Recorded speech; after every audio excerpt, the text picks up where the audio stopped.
and cafes. Here she is. Thank you for coming forward and getting tested. We had more than 9,700 people get tested overnight, which is a good result, which means that people are taking our advice to say that even if you have the mildest symptom, it's really, really important to come forward and get tested, especially as restrictions are easing. More people are out and about, and it's so important we identify anybody who has the virus. Out of that batch of 9,700 or so tests, there were only 2 cases identified.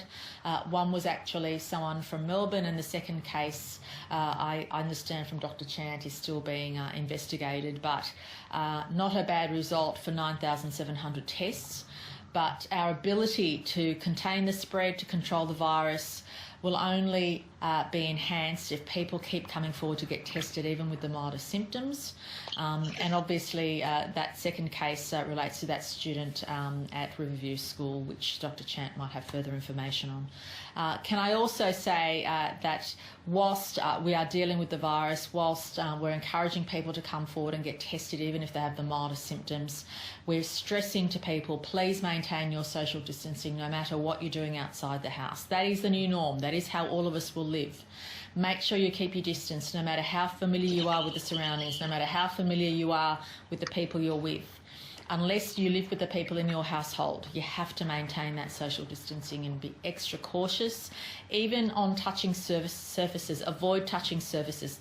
The virus spreads just from potentially touching a surface where someone else who has the virus has touched that surface in a short amount of time. This virus is extremely contagious.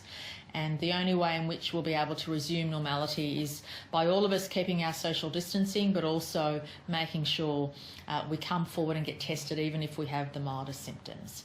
And whilst we're dealing with the health issues, we're also obviously keeping a keen eye on the economy. It's all about jobs. It's getting back those hundreds of thousands of jobs we've lost in New South Wales. It does play on my mind every day. I want people to feel secure if they have a job, and certainly to feel they can get a job if they've lost their job. And that's why New South Wales, whilst we always take a no regrets policy in relation to saving lives, we certainly will maintain our assertive policy in terms of reopening the economy and getting jobs back and making sure that we can sustain that, and that's really critical to the future. We don't want to be in a position where we see more people losing jobs. More than 220,000 jobs lost in April is beyond our wildest expectations in terms of what could have happened, and we certainly are in the phase of doing everything we can to open our economy, to get people working, whether it's from home or whatever works best for them, but also maintaining that public safety through social distancing. And that's why I'm very pleased today to be joined by the Minister for Planning, Rob Stokes, who's done an outstanding job in accelerating the approval process for major projects. The processes haven't changed, but the time to assess them has.